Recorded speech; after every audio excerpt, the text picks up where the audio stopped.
Alright fellas, here we're back on Pokemon Masters, and today we got the 3 Trainers, 3 Minds Neo Champion event, right? So, we got the Battle Challenge Round 2. I would have put this out yesterday, but like, it was the anniversary day, man. So much stuff had to be recorded and whatnot.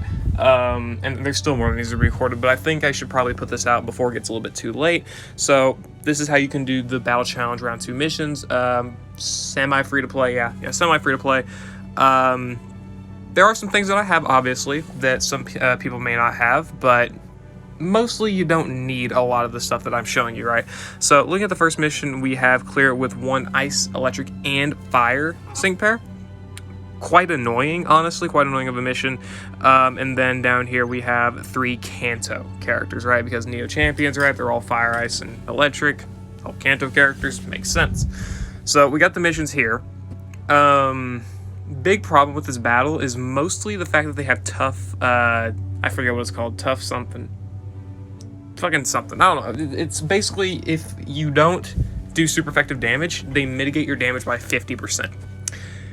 If that sounds like a lot, that's because it is. So you basically have to deal with that for pretty much the entire time you're fighting these guys. So that's why you really want to bring characters that are super effective, especially against the middle. The middle is the biggest problem here. The first battle I do here is the Kanto battle, where obviously triple Kanto. The big focus is you want to use Giovanni to,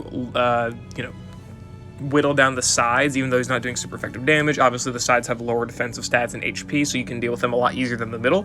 And then Blue, being a super effective fire type, who is available at this current moment, in the events tab, you can go and pick him up. He's able to do super effective damage with Hyper Beam on the middle. So that's what I kind of prioritize for that battle. And then in the second battle, we had electric, fire, and ice here. Dana and Sonia were here to buff crit, special defense, super effective next, potions. Potions were a big thing, and gauge and speed in terms of Sonia. She is great with gauge and speed, and that's what you really need in this battle. You really need a lot of gauge and speed for the most part. So there's that, and Ethan, of course, is our big damage dealer. He's able to do AoE eruption, so even though he's hitting the sides for, reduced damage, it's still not doing too bad damage. The chip damage is always going to be good for sure, and then you're able to defeat the middle relatively easily. Not a precinct clear, sadly, but still possible.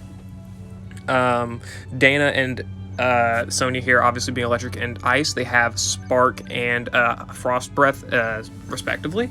You can actually do some chip damage on the sides by using spark and ice breath in order to whittle them down a little bit more if you choose to, which is kind of what I do in my battle. So let's go ahead and hop into the first battle, which will be the Kanto battles, and yeah, I'll see you all over there.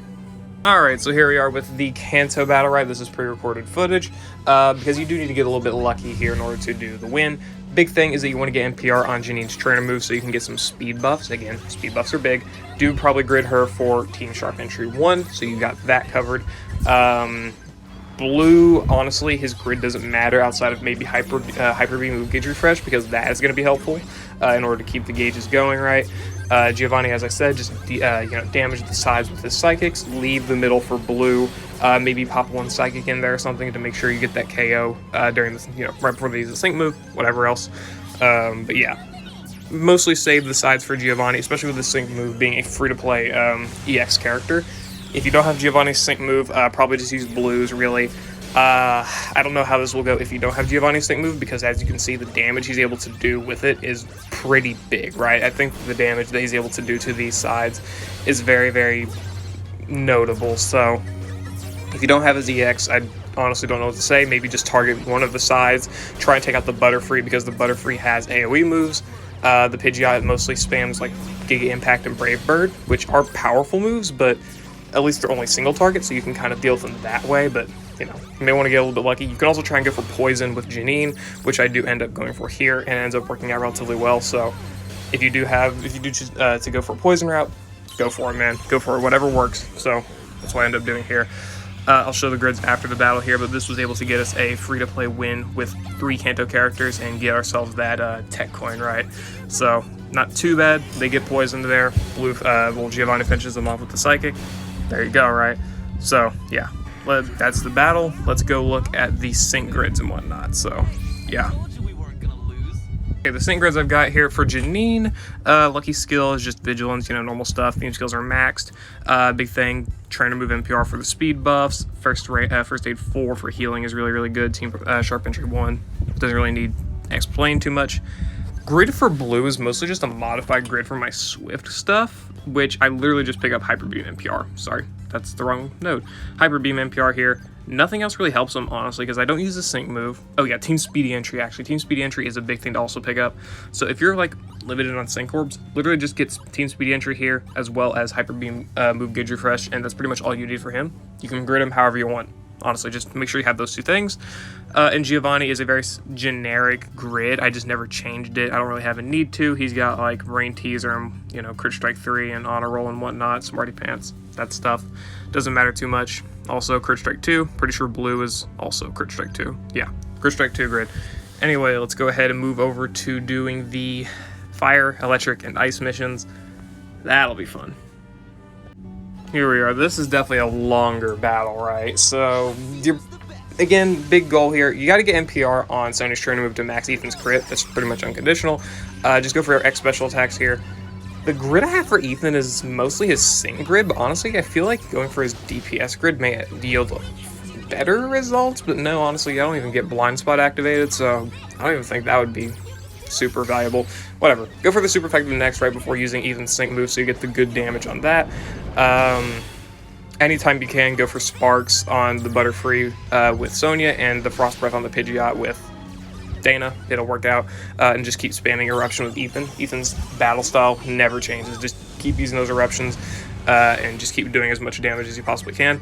I did give my Ethan Lith as a lucky skill because they start using Stun Spore right before the sync move, which is AoE, or they make it AoE. I think I say like go viral or something, and it's really, really annoying. So I pretty much just gave him Lith in order to prevent him from getting paralyzed, because missing a crucial Eruption could pretty much lose you the battle. So I just made it so you couldn't get paralyzed.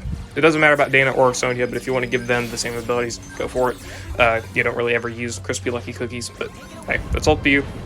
Dana's lucky skill here is Head Start 1. It doesn't matter for this battle, so pretty much is irrelevant. Sonya, I'm pretty sure, is just Vigilance, so there you go. Big thing here after using their sync move, obviously, you probably want to use the max potion on Ethan any chance you get.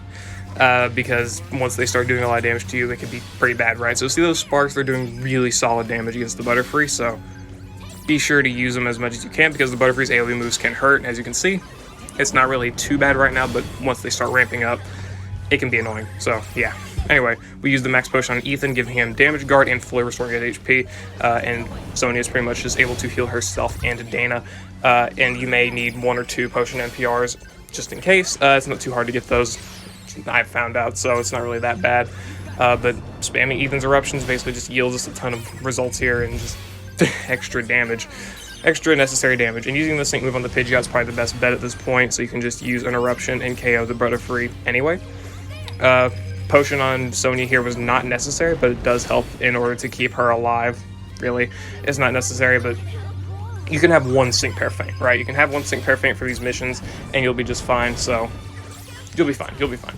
But yeah, anyway, there we go. The last Eruption should finish off the Pidgeot here. It does like to spam Giga Impact, as you've seen, but there we go. Eruption, goodbye. So, not the easiest battle, but still pretty, you know, not very difficult, right? So let's go ahead and look at the grids for these characters and whatnot. And yeah, I'll see you all over there. Okay, so here we are with the grids. Lucky skills, as I said, for Sonya is Vigilance. Game 1, you know, critical, whatever the ability is, critical squad, yeah, you want that. You'll want trainer move NPR, of course. Then potion stuff, that's basically it. You don't really need too much for Sonya. The defense crush is pretty nice when trying to use Spark on the Butterfree, so I mean, there's that. Ethan here is just mostly for the sync stuff. If anything, go for the sync stuff and HP advantage 5. Obviously, you want to do as much damage as possible. Initial guard's really good for preventing their first bulldoze from doing a lot of damage to you, so there you go. Brain power for the sync nuke is really, really good as well. And then Dana, she's just a 1 out of 5 grid. Doesn't really matter. Again, she has Head Start 1. Ethan has Lith. I do recommend giving Ethan Lith. It's not a hard lucky skill to obtain. Just use the crispy cookies and you can get it. You are sacrificing damage, but the paralysis can be detrimental in later runs, so you do want to prevent that. Anyway, yeah, that was the Battle Challenge Round 2 for the 3 Trainers, 3 Minds Neo Champion event. Hope you all enjoyed. Let me know what teams you use for it down in the comments below, and yeah, I'll see you all later.